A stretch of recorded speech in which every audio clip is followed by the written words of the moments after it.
Tidak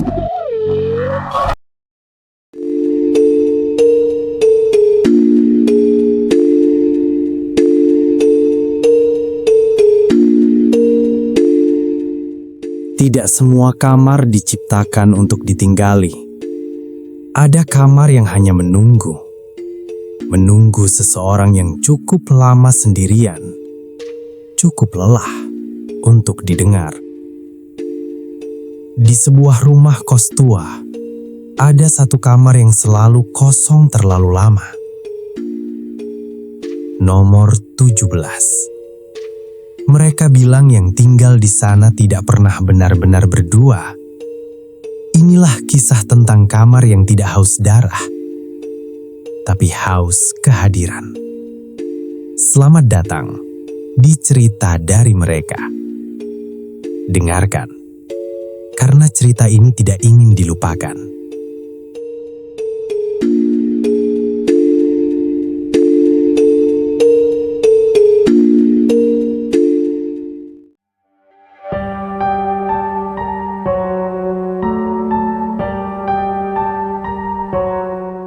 Tidak ada yang istimewa dari pintu itu.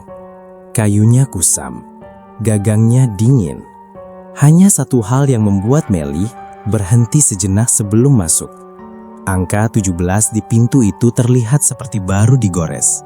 Berbeda dengan pintu-pintu lain yang catnya sudah pudar. "Kenapa kamar ini kosong?" tanya Melly pelan. Ibu kos tidak langsung menjawab. Ia hanya tersenyum tipis. Senyum yang terlalu cepat untuk orang seusianya. "Jarang yang betah," katanya akhirnya. Andi tertawa kecil. "Kami nggak rewel, Bu." Kalimat itu kelak akan Andi sesali.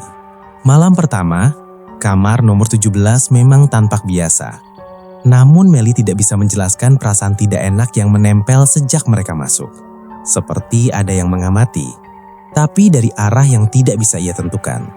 Ketika lampu dimatikan, kamar itu terasa lebih sempit. Udara dingin menyentuh kulit, meski jendela tertutup rapat. Melly terbangun tengah malam. Jam ponselnya menyala. 2:17. Ia ingin mematikan layar ketika menyadari sesuatu.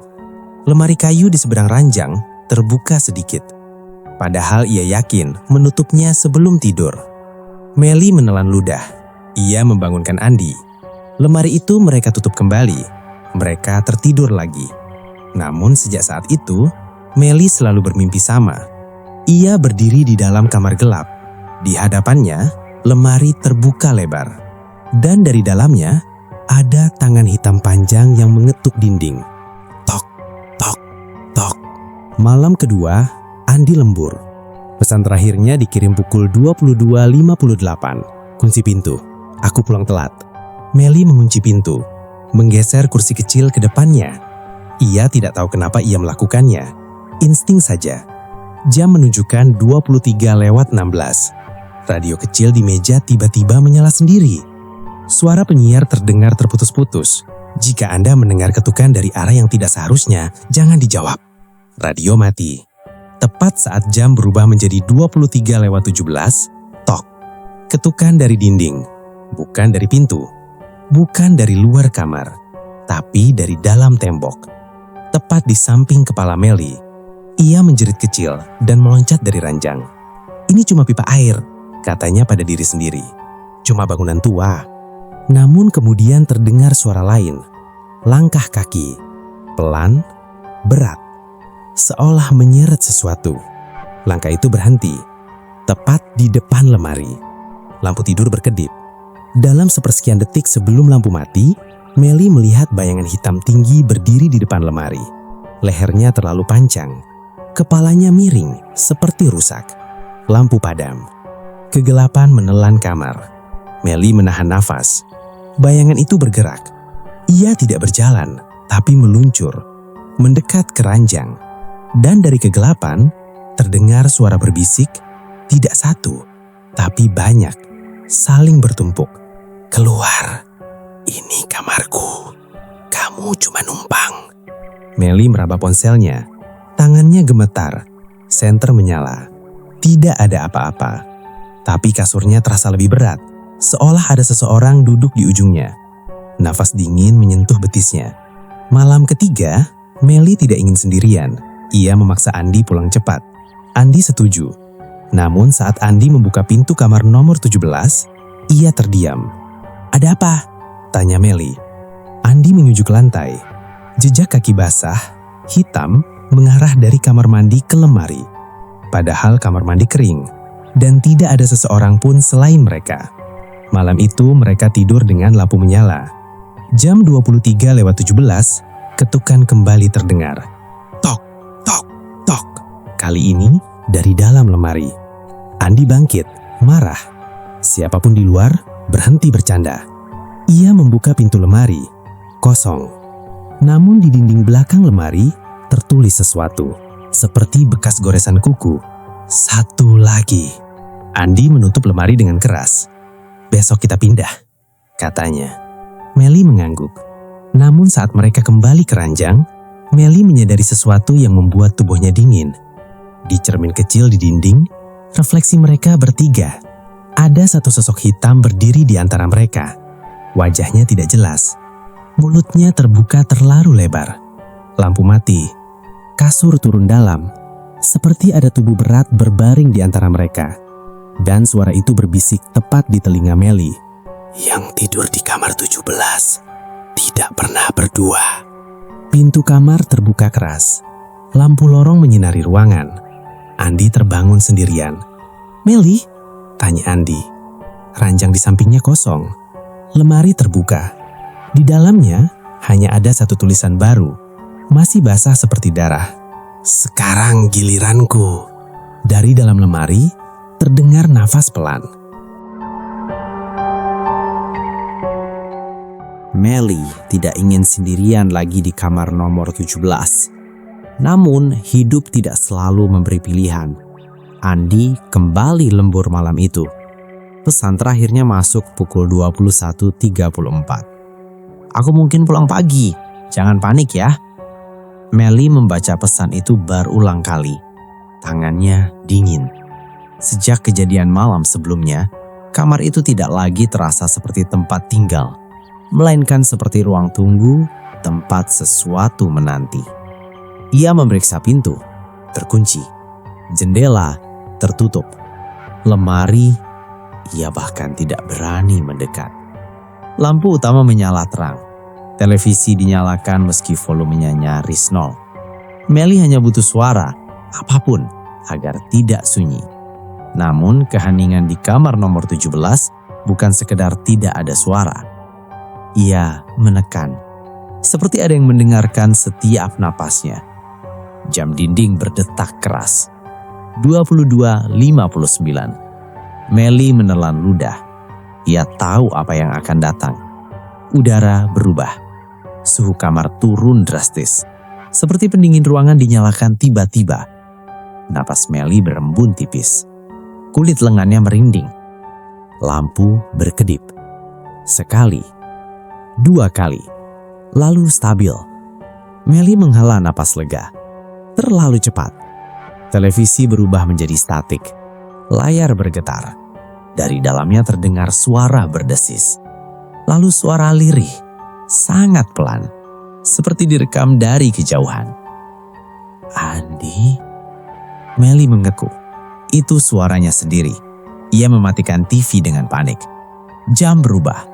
23.16. Detik berjalan lebih lambat dari biasanya. Melly menyiapkan ponsel di tangannya. Jarinya sudah berada di kontak Andi. Saat jarum jam berpindah ke 23.17. Tok. Ketukan dari dinding. Lebih keras dari sebelumnya. Tok. Tok. Dinding di samping ranjang bergetar halus. Seperti ada yang mengetuk dari balik tembok. Dari dalam. Melly menjerit kecil dan menelepon Andi. Nada sambung. 1 kali. 2 kali. "Kenapa, Mel?" Suara Andi terdengar santai, diiringi suara keyboard. "Andi, itu datang lagi," bisik Melly. "Kamar ini dingin, ada suara ketukan." Andi tertawa kecil. "Kamu kebanyakan mikir, Say, itu bangunan tua, Mel." "Enggak," suara Melly pecah. "Aku lihat dia, bayangannya ada di kamar." "Bayangan apa?" Andi menghela napas. Kamu sendirian, lampu terang, ya jelas halu. Lampu kamar berkedip lagi, lebih lama. Dan saat menyala kembali, Melly melihatnya. Sosok hitam berdiri di sudut kamar. Diam, tinggi, tidak bergerak. Bayangannya tidak mengikuti cahaya. Sayang, Melly menangis. Dia ada di sini, di pojok kamar. Kamu bercanda, tertawa Andi. Jangan gitu, aku lagi kerja. Sosok itu perlahan memiringkan kepalanya. Melly memejamkan mata, lalu membukanya lagi. Sosok itu kini lebih dekat. Sayang, pulang sekarang, tolong. Andi terdiam sejenak. Mel, aku serius. Kamu cuma takut sendiri. Lampu mati. Telepon masih tersambung. Dalam kegelapan, Melly mendengar suara langkah. 1 langkah, 2 langkah, sangat dekat. Andi masih berbicara, tapi suaranya seperti tenggelam. Melly, halo? Sosok itu kini tepat di depan Melly. Ia bisa merasakan dinginnya. Bau tanah basah. Bau sesuatu yang lama. Busuk. Dan dari kegelapan, terdengar bisikan. Tepat di telinganya. Dia tidak pulang. Melly menjerit dan ponselnya terjatuh. Telepon terputus. Melly terduduk di lantai. Tubuhnya bergemetar. Sosok itu menghilang. Namun kamar tidak kembali normal. Jejak hitam muncul di lantai.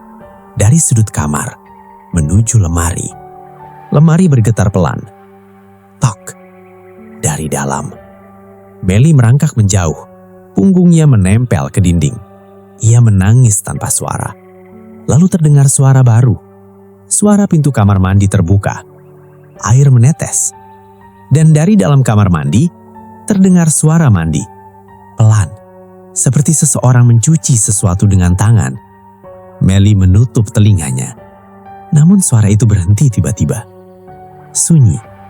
Lalu suara Andi terdengar. Mel, buka pintunya. Melly menoleh ke arah pintu kamar mandi. Andi? Bisiknya. Suara itu terdengar persis seperti Andi.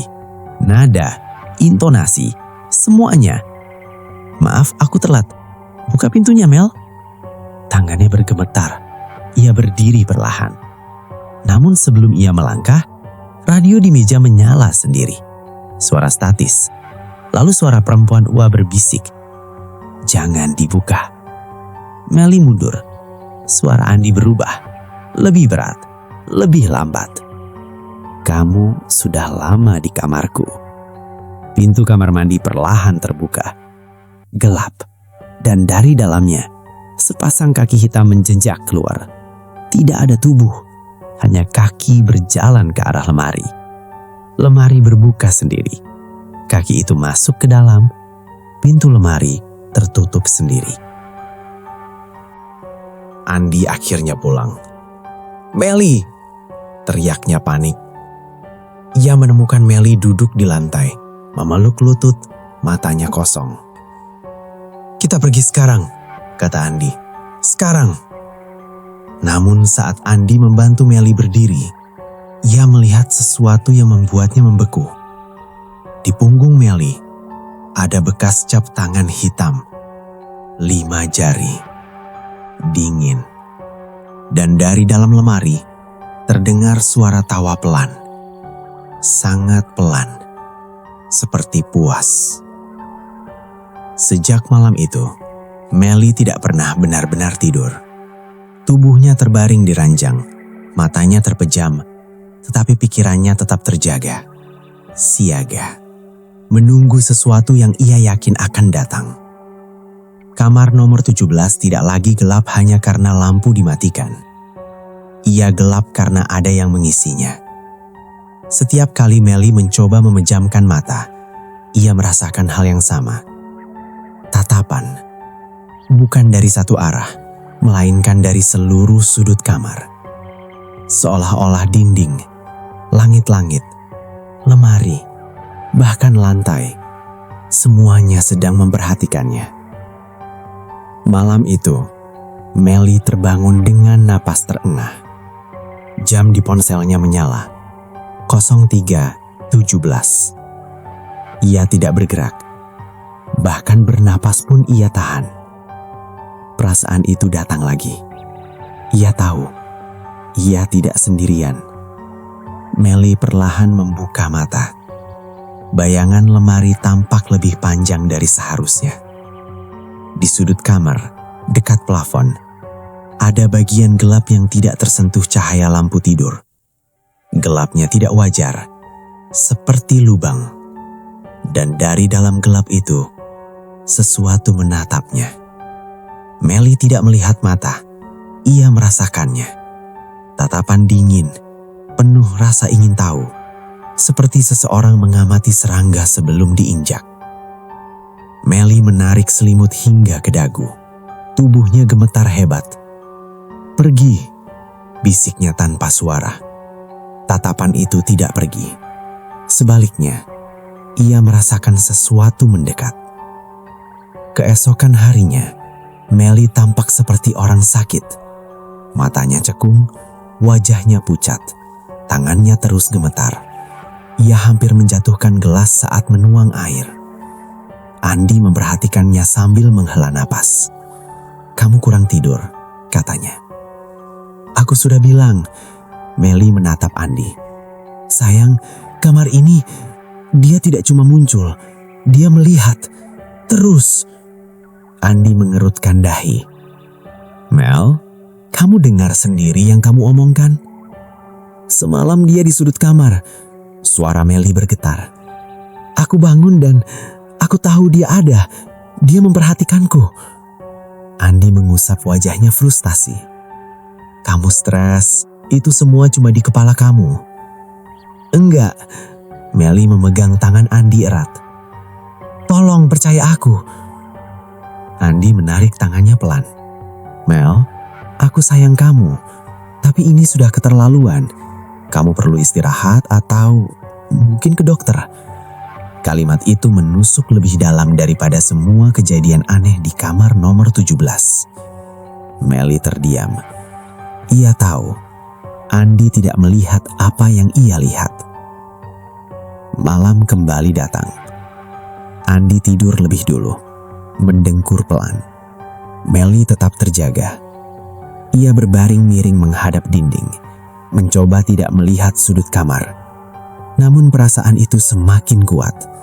Seperti seseorang berdiri sangat dekat, tapi sengaja tidak menyentuh. Hanya menatap. Jam berdetak. 23:17. Tidak ada ketukan. Tidak ada suara. Itulah yang membuat Melly semakin takut. Karena keheningan itu. Sadar. Perlahan, Melly membalikkan tubuhnya.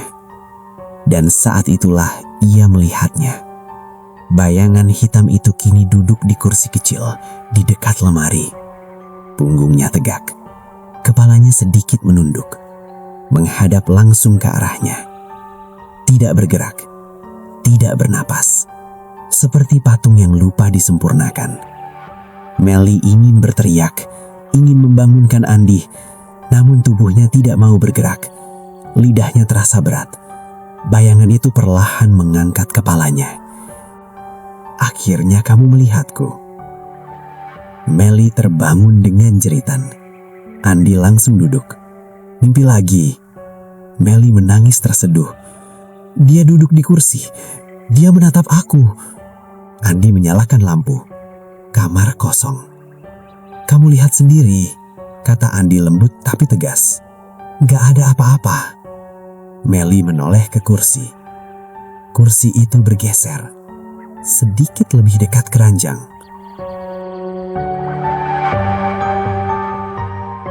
Retakan itu tidak muncul sekaligus. Ia muncul pelan, hampir tidak terasa. Seperti suara halus di malam hari yang awalnya bisa diabaikan. Tapi semakin lama, retakan itu melebar, menggerogoti. Dan Melly tahu, kamar nomor 17 ikut menikmatinya. Pertengkaran pertama terjadi karena hal sepele. Andi lupa mengunci pintu kamar saat pagi hari. "Kamu tahu aku gak suka pintu dibiarkan terbuka," kata Melly dengan nada tinggi. Andi menoleh heran. Ini kos Mel, semua orang lalu lalang. Kamu gak ngerti, Melly meninggikan suara. Dia bisa masuk.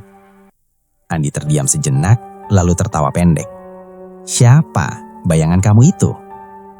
Kalimat itu membuat dada Melly sesak. Kenapa kamu selalu menertawakan aku? Katanya dengan suara bergetar. Aku gak menertawakan kamu. Andi menghela napas. Aku cuma capek dengar cerita yang sama setiap hari. Sejak hari itu, mereka sering bertengkar. Bukan teriak, lebih menyakitkan dari itu. Nada dingin, jawaban singkat, tatapan yang saling menghindar. Dan setiap kali mereka bertengkar, kamar nomor 17 terasa lebih hangat. Seolah ada sesuatu yang senang melihat jarak di antara mereka. Melly semakin sering sendirian. Andi sengaja pulang larut. Alasannya kerja, tapi Melly tahu ia menghindar. Saat malam turun, kesunyian menyelimuti kamar. Melly duduk di ranjang, memeluk bantal. Lampu menyala terang, tapi tidak cukup. Perasaan diawasi itu kembali. Lebih dekat dari sebelumnya. Ia menoleh ke arah lemari. Bayangan hitam itu berdiri di sana. Tidak lagi bersembunyi di sudut. Tidak lagi samar. Ia jelas. Bentuknya masih kabur, tapi Melly bisa melihat garis tubuhnya. Lengan panjang menggantung. Kepalanya miring, seolah mempelajari Melly. Kamu senang ya? Bisik Melly dengan suara putus asa. Kami bertengkar. Bayangan itu tidak menjawab. Tapi, ia bergerak. Satu langkah ke depan. Lantai tidak berbunyi. Bayangan itu kini berada di sisi ranjang. Duduk. Kasur langsung turun. Melly menjerit. Air mata mengalir deras. Pergi, teriaknya. Aku gak mau. Bayangan itu tidak menyentuhnya. Tidak perlu. Kehadirannya saja sudah cukup. Andi pulang malam itu pukul 2 pagi. Ia menemukan Melly duduk di lantai, memeluk lutut. Wajahnya basah oleh air mata. Mel, suara Andi melunak. Kamu kenapa lagi? Dia duduk di ranjang. Melly terisak. Aku rasakan kasurnya turun. Andi melihat ranjang. Kosong. Tidak ada apa-apa. Mel, katanya pelan tapi tegas. Kamu harus berhenti. Berhenti apa? Berhenti membiarkan ini menguasai hidup kamu. Kata-kata itu menghancurkan sesuatu di dalam diri Melly. Jadi ini salah aku, katanya lirih. Andi tidak menjawab. Dan keheningan itu lebih menyakitkan dari pertengkaran. Malam berikutnya pertengkaran kembali terjadi. Melly tidak mau mematikan lampu. Andi kesal. Kamu mau tidur atau enggak? Andi membentak. Aku takut. Melly menangis. Aku gak bisa gelap. Andi berdiri, marah. Aku capek, Mel. Aku kerja seharian, pulang disambut teriakan dan tangisan. Kamu gak pernah dengar aku. Melly berteriak balik. Saat suara mereka meninggi, lampu berkedip keras. Sekali, 2 kali, 3 kali, lalu padam. Sunyi, gelap. Melly langsung terdiam, nafasnya tersengal. Di kegelapan itu, ia merasakan sesuatu berbaring di antara mereka. Kasur turun di bagian tengah. Andi juga merasakan. Mel, suaranya berubah. Kamu duduk di mana? Aku di pinggir, jawab Melly gemetar. Kasur kembali turun, lebih berat. Seperti ada tubuh lain di sana. Dari kegelapan itu, terdengar nafas pelan. Bukan Andi. Lampu menyala kembali. Andi duduk di satu sisi ranjang, Melly di sisi lain. Dan di antara mereka, kasur masih cekung. Seperti bekas seseorang yang baru saja bangun. Melly tidak bisa berhenti menangis. Andi terlihat terguncang. Untuk pertama kalinya, keraguannya muncul. Ia tidak lagi bisa sepenuhnya menertawakan ketakutan Melly, meski ia masih belum berani mengakuinya. Pagi itu, Melly tertidur di kursi dengan mata terbuka setengah. Tubuhnya lelah, tapi pikirannya seperti tidak pernah berhenti bekerja.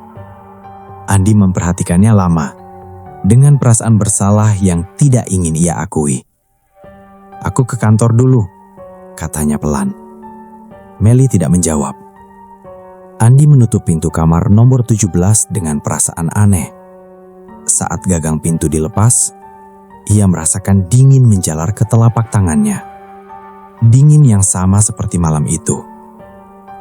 Siang harinya, Andi sengaja pulang lebih awal. Ia tidak langsung masuk kamar, sebaliknya ia menuju meja ibu kos di lantai bawah. Perempuan tua itu sedang menyapu halaman. Gerakannya pelan, nyaris tanpa suara. "Bu," sapa Andi. "Saya mau tanya." Ibu kos menoleh. Tatapannya lama, terlalu lama, sebelum akhirnya tersenyum tipis. "Soal kamar 17, tanyanya seolah sudah menunggu. Andi terdiam sesaat.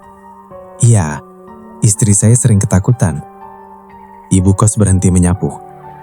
"Kamar itu," katanya pelan, "memang agak sensitif.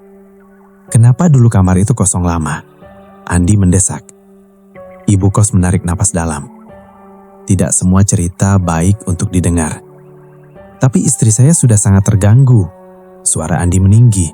"Kalau ada apa-apa saya perlu tahu." Perempuan tua itu menatap lorong menuju tangga. Lalu berbisik, hampir tidak terdengar. "Tanya Bu Ratna, kamar sebelah." Bu Ratna adalah penghuni lama. Sudah hampir 10 tahun tinggal di kos itu. Rambutnya memutih, wajahnya selalu terlihat waspada. Ketika Andi menyebut kamar nomor 17, wajah Bu Ratna langsung berubah. "Kamu tinggal di situ?" tanyanya cepat. Andi mengangguk. Bu Ratna menutup pintu kamarnya rapat-rapat sebelum berbicara. "Dulu, sebelum kalian," katanya pelan, "ada seorang perempuan tinggal sendirian di kamar itu. Namanya Sari. Ia pindah ke kos itu sekitar 5 tahun lalu.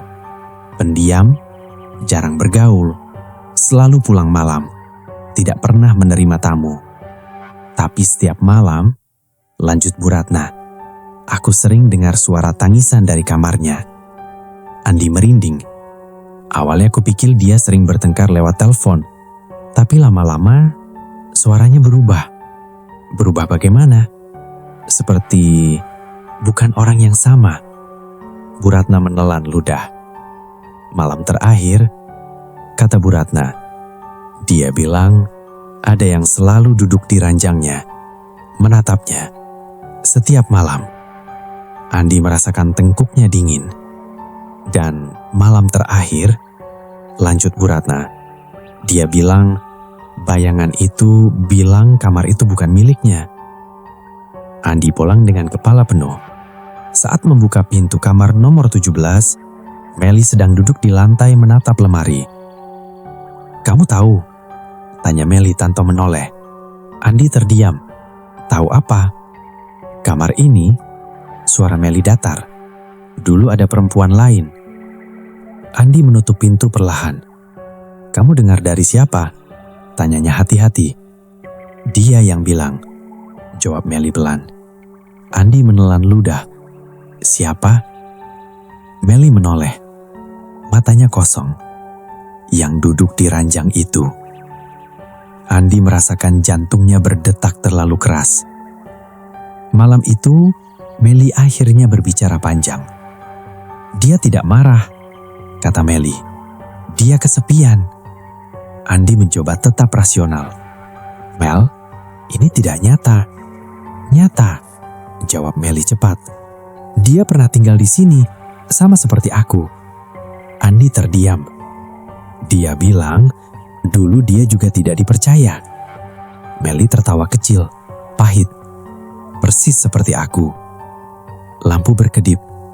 Andi menoleh ke arah saklar. Dan untuk pertama kalinya, Andi melihat bayangan itu. Tidak jelas, tidak penuh, tapi ada. Berdiri di dekat lemari, menatap Meli. Andi membeku. Bayangan itu perlahan memiringkan kepala ke arah Andi. Seolah menyadari, "Akhirnya kamu melihat." Lampu mati. Andi berteriak, refleks menyalakan senter ponsel. Cahaya menyapu kamar. Kosong. Namun suara Meli terdengar pelan. Dia tidak suka kamu mencari tahu. Andi menoleh cepat. Melly tersenyum kecil. Katanya, kamar ini selalu butuh seseorang yang mau tinggal. Dari dalam lemari, terdengar suara ketukan. Tok. Keesokan harinya, Bu Ratna pindah. Tanpa pamit, tanpa alasan. Dan ibu kos mengganti angka di pintu kamar nomor 17. Namun, saat malam tiba, angka itu kembali, tergores. 17, seolah menolak dilupakan. Dan Andi sadar, mereka tidak tinggal di kamar itu. Mereka dipilih oleh kamar itu. Andi mulai mencium bau itu sejak pagi. Bukan bau sampah, bukan bau got, tapi bau amis yang tipis. Seperti darah yang sudah lama mengering, lalu terkena air. Awalnya ia mengira itu berasal dari kamar mandi. Ia menyiram lantai, membersihkan saluran air, bahkan menyemprotkan pewangi. Bau itu hilang, sebentar, lalu muncul lagi. Tidak setiap waktu, tidak di tempat yang sama. Kadang tercium di dekat lemari, kadang di ujung ranjang, kadang tepat saat ia membuka pintu kamar nomor 17. Andi mulai gelisah. Namun ia tidak mengatakan apapun pada Melly. Melly berubah. Bukan perubahan yang mencolok, bukan tiba-tiba. Perubahan itu seperti jam dinding yang mati pelan-pelan, baru disadari saat waktu tidak lagi bergerak. Melly sering duduk diam di tepi ranjang, menatap satu titik kosong. Bibirnya bergerak, seperti sedang berbicara, tapi tidak ada suara yang keluar. "Mel?" panggil Andi suatu pagi. Melly tersentak. "Hah? Kamu ngomong sama siapa?" Melly tersenyum kecil. "Enggak, cuma mikir." Andi tidak bertanya lagi. Tapi sejak saat itu, ia mulai memperhatikan satu hal yang membuat perutnya mengeras. Melly sering berbicara saat Andi tidak di kamar. Suara lirih, pelan, kadang seperti menjawab pertanyaan. Andi mendengarnya dari luar kamar, dari lorong, dari kamar mandi. Saat Andi masuk, suara itu selalu berhenti. Pintu kamar mulai sering terbuka sendiri, padahal Andi yakin telah menguncinya. Bahkan ia sempat mengecek ulang sebelum tidur. Suatu malam, Andi terbangun karena suara engsel pintu berderit. Ia membuka mata. Pintu kamar terbuka sedikit. Lampu lorong menyinari lantai, membentuk garis cahaya panjang yang terasa asing. Seperti batas antara dua dunia. "Mel?" bisiknya. Melly tidur membelakangi pintu. Andi bangkit, menutup pintu kembali, mengunci, memastikan. Namun saat ia berbalik, ia mencium bau amis itu, lebih kuat dari sebelumnya. Andi berhenti. Perlahan, ia menoleh ke arah lemari. Tidak ada apa-apa. Ia kembali ke ranjang, memejamkan mata, memaksa tidur. Namun sejak malam itu, Andi selalu terbangun pada jam yang sama. 23:17. Tanpa alarm, tanpa suara. Seperti ada sesuatu yang membangunkannya. Melly semakin sering melamun. Suatu sore, Andi pulang dan mendapati Melly duduk di lantai, punggung bersandar ke ranjang, menatap pintu lemari yang tertutup. "Ngapain duduk di situ?" tanya Andi. Melly tidak menjawab. "Mel?" "Aku lagi dengerin," katanya pelan. "Mendengarkan apa?" Melly menoleh perlahan, matanya tampak kosong, tapi tenang. "Dia cerita," katanya, "tentang yang dulu." Andi merasakan tengkuknya dingin. "Cerita siapa?" Melly tersenyum samar. "Penghuni lama." Andi menahan emosi. "Mel, aku sudah bilang, jangan..." "Tapi kamu sudah mulai lihat juga kan?" potong Melly lembut. Andi terdiam. "Kamu cuma belum mau mengaku." Malam itu hujan deras. Andi terbangun karena merasa kasur bergoyang pelan. Bukan seperti gempa, lebih seperti seseorang duduk, lalu berdiri. Ia membuka mata. Melly tidak ada di sampingnya. "Mel?" panggilnya. Tidak ada jawaban. Andi bangkit, menyalakan lampu. Melly berdiri di depan lemari. Punggungnya menghadap Andi. Rambutnya terurai. "Mel, kamu ngapain?" Melly tidak menjawab. Andi mendekat beberapa langkah. Dan saat itulah Andi melihatnya. Sekilas saja. Di permukaan pintu lemari, ada bayangan hitam yang bukan bayangan Melly. Bayangan itu lebih tinggi. Bahunya miring, kepalanya terlalu panjang. Andi membeku. "Melly?" Suaranya bergetar. Bayangan itu bergerak, bukan mengikuti Melly, tapi berbalik menghadap Andi. Hanya sepersekian detik. Lampu berkedip. Bayangan itu hilang. Melly berbalik perlahan. "Kamu lihat?" tanyanya lembut. Andi menelan ludah. "Enggak." Melly menatap Andi lama. "Oh," katanya pelan. "Oke." Dan senyum kecil itu muncul di wajahnya. Senyum yang tidak membuat Andi tenang. Sejak malam itu, Andi mulai menyangkal dengan keras. Setiap bau amis, ia menyalahkan pipa. Setiap pintu terbuka, ia menyalahkan angin. Setiap gumaman Melly, ia menyebutnya stres. Ia butuh itu, karena jika tidak, maka semua yang Melly katakan selama ini benar. Dan Andi belum siap menerima itu. Suatu malam, Andi terbangun dan mendapati Melly duduk di ranjang, menatap Andi. "Kenapa, Mel?" Melly menggeleng. "Kamu lucu." "Lucu kenapa?" "Kamu berpura-pura," katanya. "Padahal kamu sudah tahu." Andi membalikkan badan. "Tidur, Mel." Melly tetap duduk. Dia bilang, "Kamu akan lihat lebih jelas kalau kamu sendirian." Andi menutup mata. Detik berikutnya, Andi mencium bau amis yang sangat kuat, seperti sesuatu yang baru mati. Andi membuka mata. Melly sudah tidak ada di ranjang. Lampu mati. Dalam kegelapan, Andi mendengar nafas lain di kamar itu. Bukan nafas Melly, lebih berat, lebih dekat. Andi menyalakan senter ponselnya dengan tangan gemetar. Cahaya menyapu kamar. Kosong. Namun, di dinding dekat lemari, ada bekas usap tangan hitam. Masih basah. Andi mematikan senter. Menggeleng-geleng keras.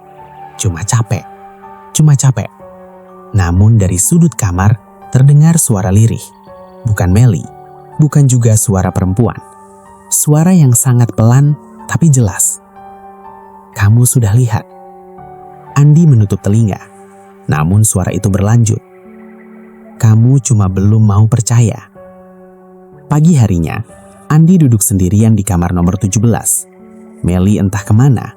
Bau amis masih ada. Pintu lemari terbuka sedikit. Dan untuk pertama kalinya, Andi tidak langsung menutupnya. Ia berdiri lama menatap gelap di dalam lemari. Jantungnya berdetak keras. Ia hampir berkata sesuatu. Hampir mengakui, namun langkah kaki terdengar dari lorong. Andi cepat-cepat menutup lemari. Saat Melly masuk, ia menoleh. "Kamu bau amis," katanya ringan. "Iya, mungkin pipa." Melly tersenyum balik. Namun di balik senyum itu, Andi melihat bayangan hitam berdiri tepat di belakang Melly. Dan kali ini, bayangan itu tidak hilang. Andi tidak bisa tidur malam itu. Bayangan yang berdiri di belakang Melly masih terpatri jelas di kepalanya. Ia tidak lagi bisa bersembunyi di balik logika. Terlalu banyak hal yang tidak masuk akal. Terlalu banyak kebetulan yang terjadi di kamar nomor 17. Pagi-pagi sekali, sebelum Melly bangun, Andi keluar dari kamar. Ia membawa satu tekad, mencari tahu semuanya. Andi menemui ibu kos lagi. Kali ini, ia tidak basa-basi. "Bu," katanya pelan tapi tegas. "Tolong ceritakan semuanya tentang kamar 17. Ibu kos terdiam lama. Tangannya yang keriput meremas ujung sapu. "Kamu sudah lihat ya?" tanyanya lirih. Andi tidak menjawab, tapi tatapannya cukup. Ibu kos menghela napas berat. "Baiklah, sudah seharusnya kamu tahu." Mereka duduk di teras kecil. Pagi masih dingin. "Perempuan itu namanya Sari," kata ibu kos. Dia tinggal di kamar itu hampir 2 tahun. Andi menelan ludah. Sari menikah muda. Suaminya kerja di luar kota. Jarang pulang. Kalau pulang pun tidak lama. Ibu kos memandang halaman kosong, seolah melihat masa lalu. Sari sering sendirian. Awalnya biasa saja, tapi lama-lama dia berubah. Berubah bagaimana? Tanya Andi.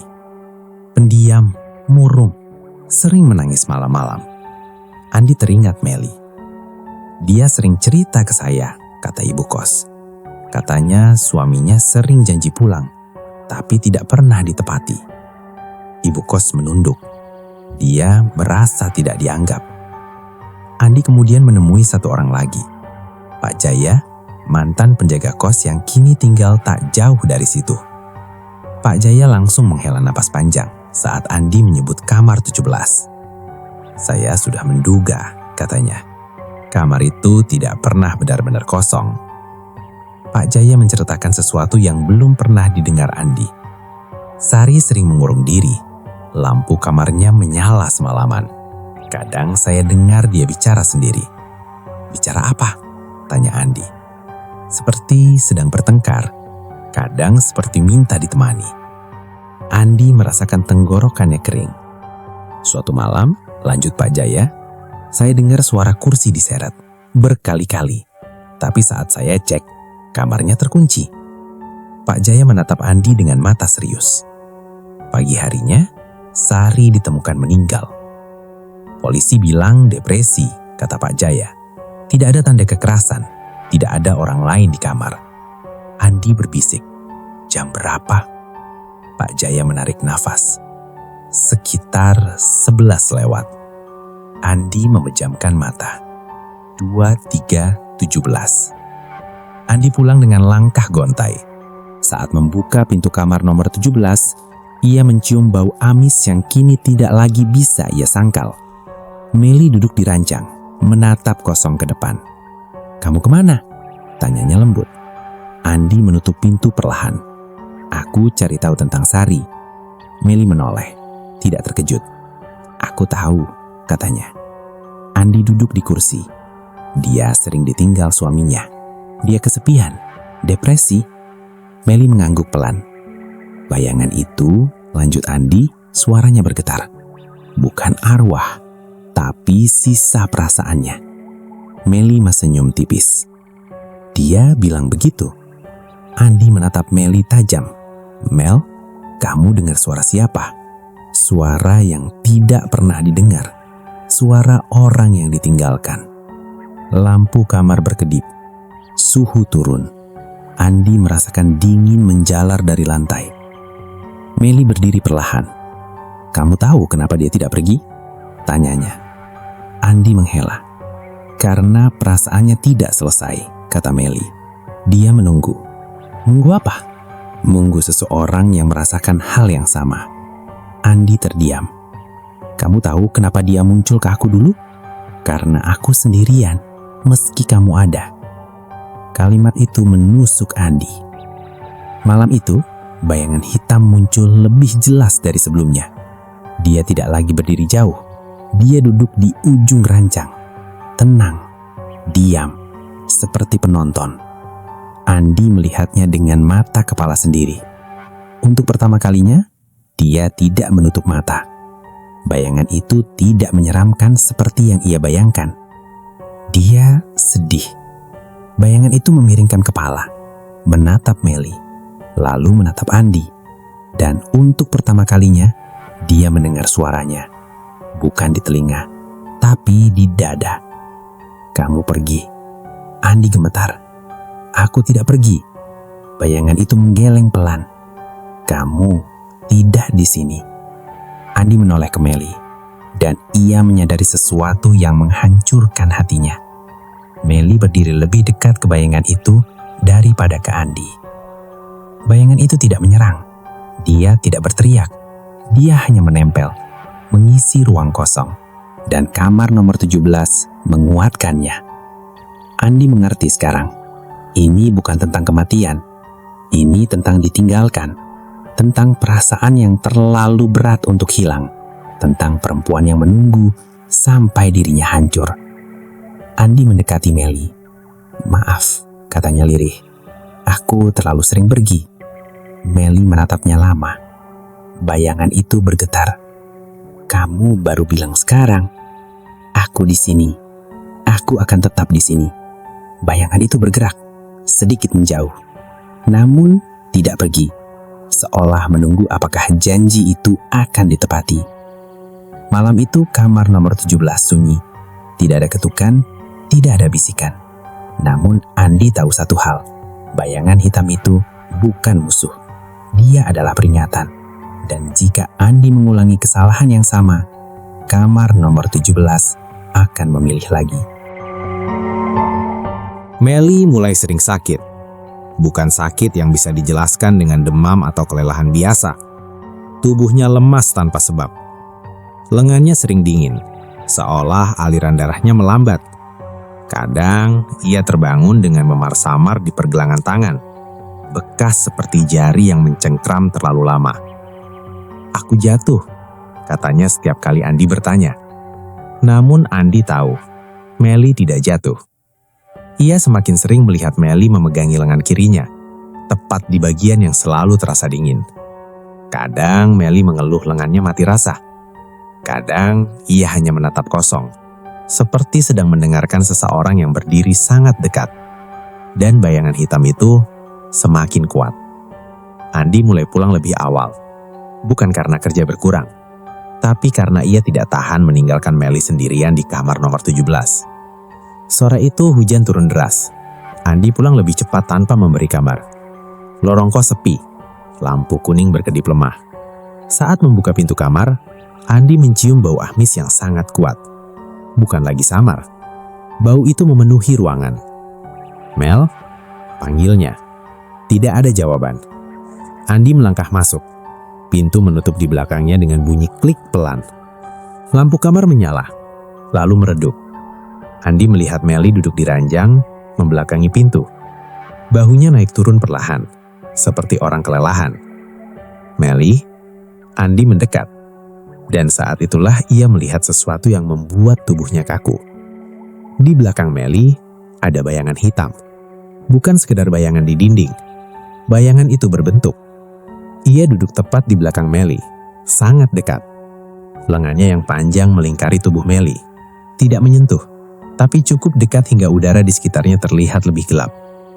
Andi tercekik napas. Bayangan itu perlahan mengangkat kepalanya, dan Andi melihat wajahnya. Tidak ada mata, tidak ada hidung, hanya cekungan gelap. Dan satu hal yang jelas, rautnya sedih. Andi mundur satu langkah tanpa sadar. Lantai tidak berbunyi, namun bayangan itu menoleh ke arahnya. Dan saat itu juga, Melly menjerit. Melly terjatuh dari ranjang, tubuhnya gemetar hebat. Andi langsung berlari, memeluknya. "Dingin," bisik Melly. "Tanganku dingin." Andi memeluknya lebih erat, dan ia merasakan sesuatu yang tidak seharusnya ia rasakan.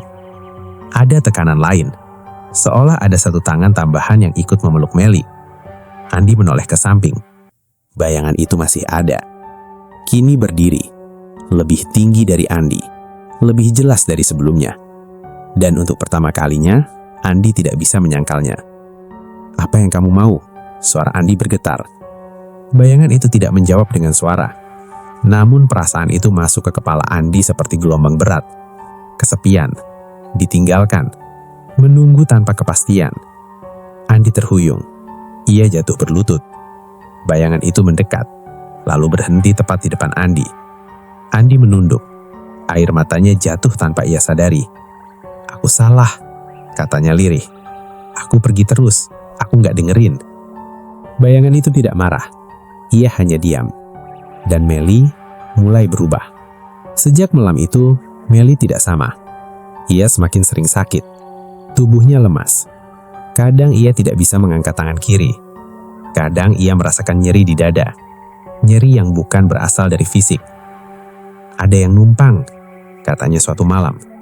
Andi menatapnya cemas. "Numpang apa?" "Perasaan," jawab Melly pelan. "Dia capek."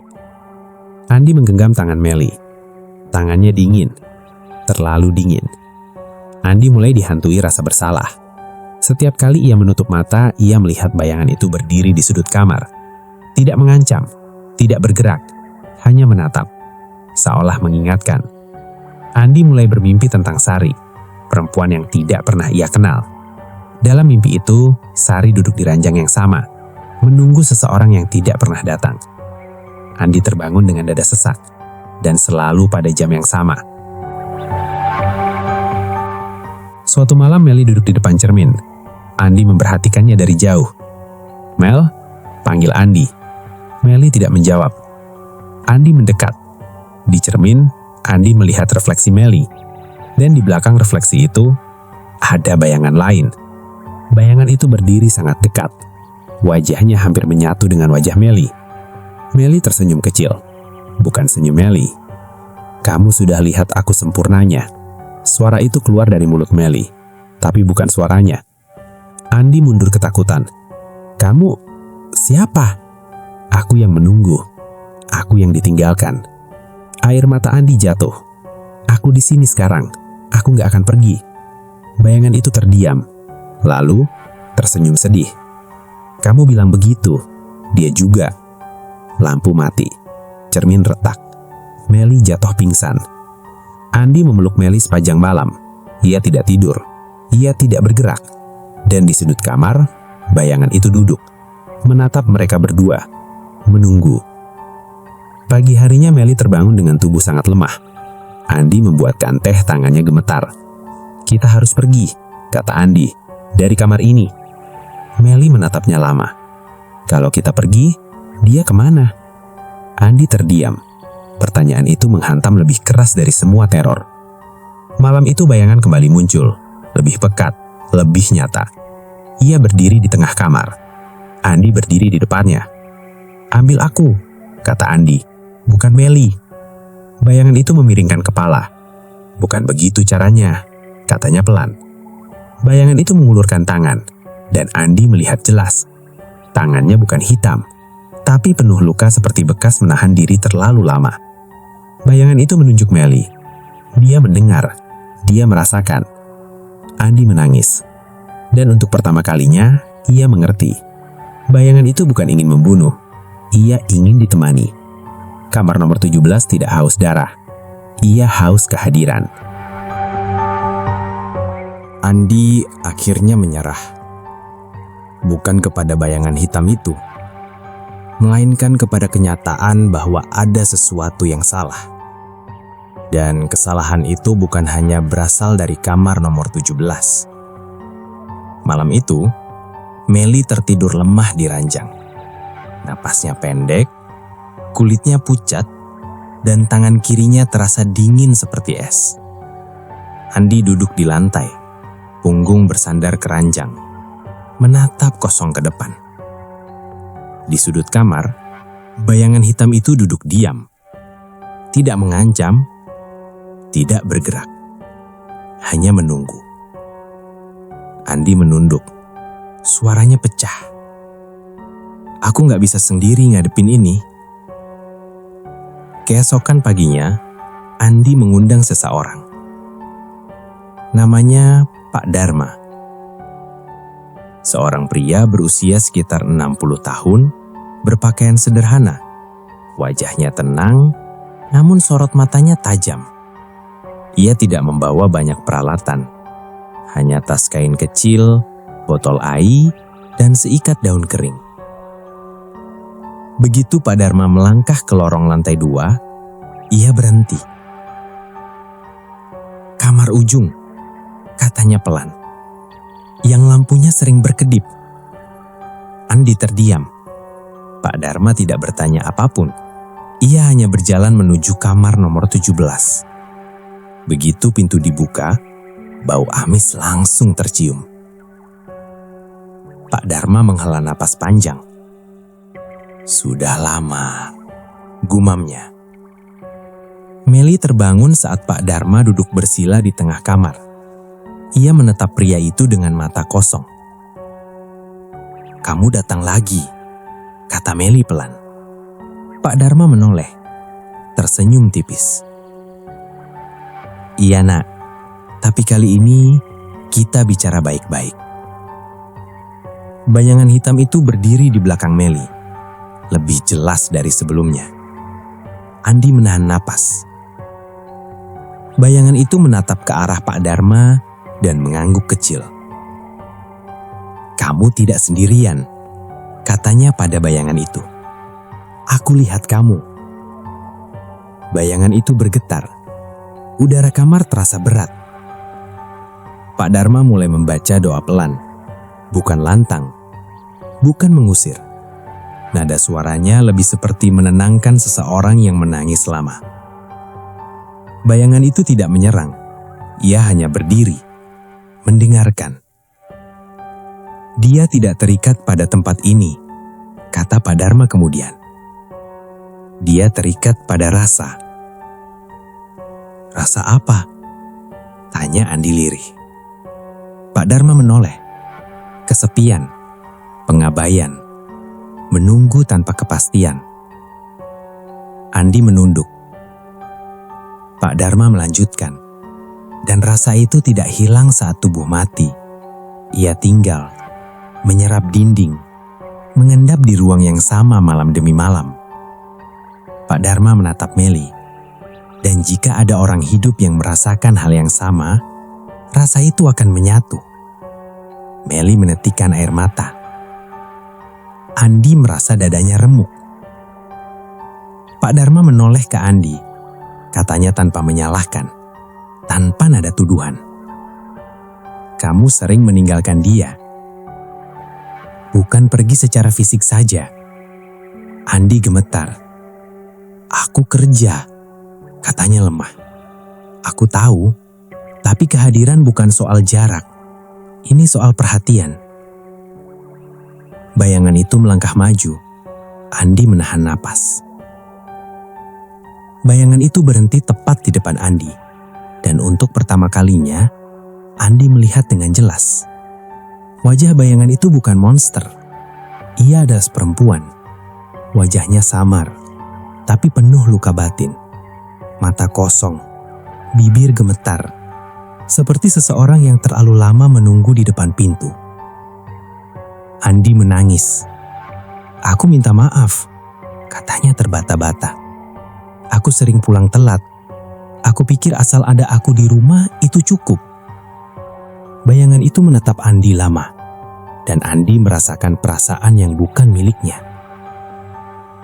Rasa duduk sendirian di kamar gelap, menunggu pesan yang tidak datang, mendengar langkah orang lain pulang, tapi bukan langkah yang ditunggu.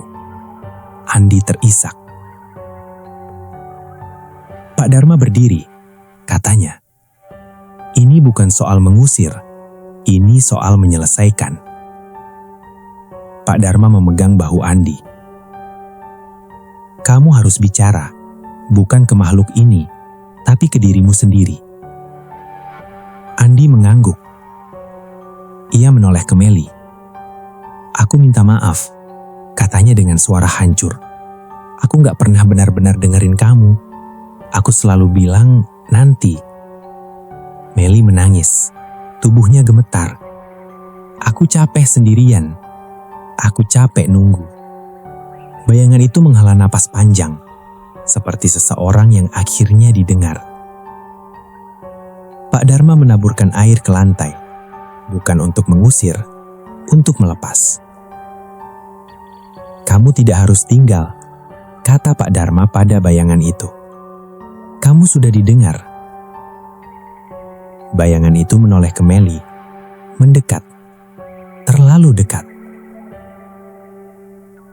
Andi berdiri refleks, tapi Pak Dharma menahan. "Tidak," katanya, "biarkan." Bayangan itu menyentuh dahi Meli, pelan. Meli terisak keras, lalu napasnya melonggar.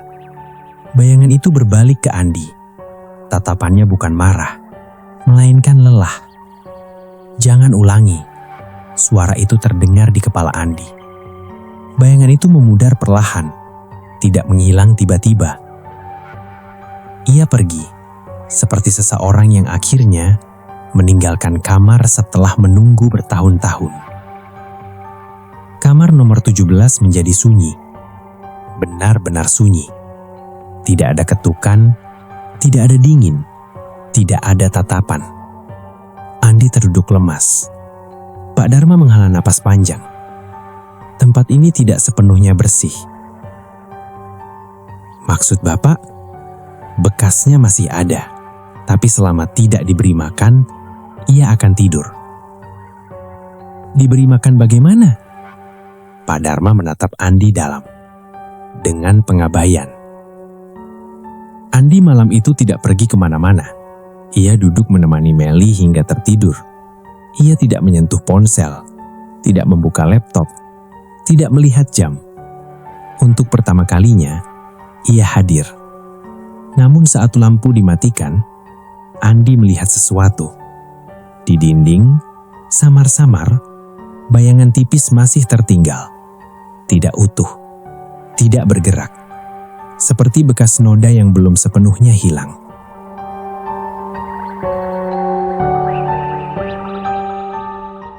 Malam itu, kamar nomor 17 terasa berbeda. Bukan karena lebih terang, bukan karena lebih hangat, melainkan karena untuk pertama kalinya, kamar itu diam tanpa tekanan.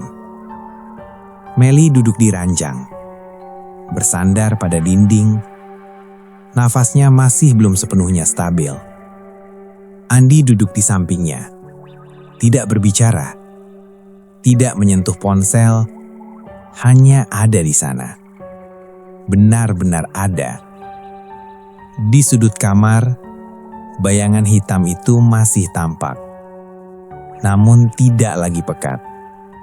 Bentuknya tidak utuh, seperti asap yang mulai menipis. Ia berdiri tanpa bergerak, tanpa menatap, dengan intensitas yang dulu membuat Melly gemetar. Ia hanya menunggu. Andi memegang tangan Melly. Tangannya tidak lagi sedingin biasanya. Kalau kamu takut, bilang. Jangan simpan. Melly mengangguk. Air mata jatuh perlahan. Aku bukan cuma takut sama dia. Aku takut sendirian. Takut gak dianggap. Andi menunduk. Aku salah. Tidak ada pembelaan. Tidak ada alasan. Hanya pengakuan. Bayangan itu bergetar pelan. Andi berdiri. Kakinya gemetar. Tapi ia tidak mundur. Kamu boleh ada, katanya menghadap bayangan itu. Tapi kamu tidak boleh mengambil dia. Bayangan itu mengangkat kepalanya perlahan. Wajahnya kini terlihat jelas. Seorang perempuan.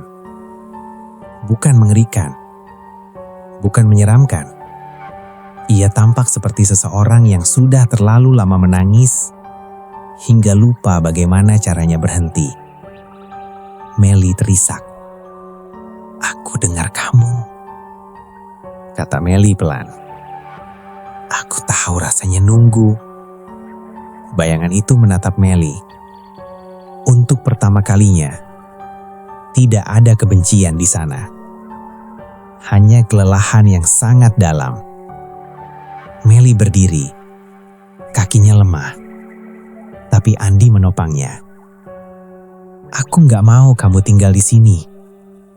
Aku juga gak mau kamu sendirian. Bayangan itu bergerak. Selangkah mendekat. Udara kamar terasa berat, tapi tidak menekan. Seperti momen sebelum seseorang pamit pergi. Kamu tidak sendirian lagi, kata Andi. Suaranya bergetar. Dan dia juga tidak. Bayangan itu menoleh ke Andi. Tatapan itu tajam, lalu melembut. Perlahan, ia menghela nafas panjang. Dan untuk pertama kalinya sejak mereka tinggal di kamar itu, jam dinding berdetak melewati 23.17 tanpa apapun terjadi. Bayangan itu mulai memudar. tidak menghilang tiba-tiba. Ia seperti kabut yang tersapu angin. Namun sebelum benar-benar pergi, ia mendekat ke Melly. Tidak menyentuh, hanya sangat dekat. "Terima kasih." Suara itu tidak terdengar, tapi terasa. Dan bayangan itu menghilang. Benar-benar pergi. Kamar nomor 17 menjadi sunyi. Sunyi yang kosong. Bukan sunyi yang mengawasi. Bukan sunyi yang menunggu. Andi terduduk di lantai. Tubuhnya lemas. Melly memeluknya. Dan untuk pertama kalinya sejak pindah ke kamar itu, Melly tertidur dengan tenang. Pagi harinya, sinar matahari masuk ke kamar tanpa terasa dingin. Bau amis tidak ada. Lemari tertutup rapat. Cermin tidak lagi memantulkan bayangan tambahan. Andi membuka pintu kamar. Dan untuk pertama kalinya, lorong kos terasa biasa. "Yuk," kata Andi pelan. "Kita pindah." Melly mengangguk tanpa ragu. Hari mereka pindah berlangsung cepat. Tidak ada yang mencoba menahan. Ibu kos tidak bertanya banyak. Hanya mengangguk singkat saat menerima kunci. "Kamar itu," katanya pelan, "akhirnya tenang." Andi dan Melly saling berpandangan. Mereka tidak bertanya lebih jauh. Saat barang terakhir diangkat, Melly menoleh ke pintu kamar nomor 17. Angka 17 masih ada. Namun catnya kini pudar. Hampir menghilang. Melly berbisik, "Semoga kamu juga gak sendirian lagi." Tidak ada jawaban. Dan itu tidak apa-apa. Beberapa minggu kemudian, mereka tinggal di tempat baru. Lebih kecil. Lebih jauh dari kantor Andi. Namun setiap malam, Andi pulang tepat waktu. Melly tidak lagi terbangun dengan perasaan diawasi. Namun terkadang, saat lampu dimatikan, Melly masih teringat. Bukan ketakutan, melainkan pelajaran. Tentang bagaimana rasa kesepian bisa tumbuh di ruangan yang sama jika dua orang berhenti saling mendengar. Suatu malam, Melly bertanya pelan, "Kamu masih ingat dia?" Andi mengangguk. "Iya." "Menurut kamu, dia kemana?" Andi memandang langit-langit. Katanya, "Mungkin pergi. Atau mungkin akhirnya tidur." Melly tersenyum kecil. Di tempat lain, kamar nomor 17 kembali disewakan. Pintunya terbuka. Kosong. Namun jika seseorang berdiri terlalu lama di sana, sendirian, dan merasa tidak didengar, kadang di jam 23.17, ia masih bisa merasakan sesuatu memperhatikan. Bukan untuk menakuti, tapi untuk mengingatkan bahwa kesepian yang diabaikan bisa meninggalkan bayangan.